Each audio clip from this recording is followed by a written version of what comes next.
In this video, I'm going to show you how to delete iPhone keypad history. So if your iPhone had learned a lot of predictions and suggestions while using it, you can easily delete all this history to start all over again. So if at the end of this video, you found this video helpful and educative, please don't forget to like and subscribe. Now, when you want to delete your iPhone keypad history or your keypad history on your iPhone, the first thing you want to do is go to your iPhone settings.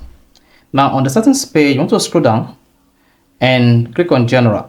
And once you click on the General button, scroll down to the bottom and make sure you click on Transfer or Reset iPhone. Don't worry, we're not going to reset your iPhone. We only want to clear the iPhone keypad history. Then click on Reset. Once you tap the Reset button, you should see 5 options at least available here. That is Reset All, Reset Network Settings, Reset Keypad Dictionary, Reset Home Screen Layout, and then Reset Location and Privacy. If you click on the Reset All settings, this is going to reset the network, keypad dictionary history, home screen layout, and also reset location and privacy. However, since we're interested in resetting the keypad history, all you need to do is click on Reset Keypad Dictionary. Then once you click on that, you see what that says. Type in your iPhone passcode to confirm that you truly want to reset the keypad history. Then go ahead and type this. Then once you hit that, then a pop-up will come up and say, this will delete all custom words you have typed on the keyboard.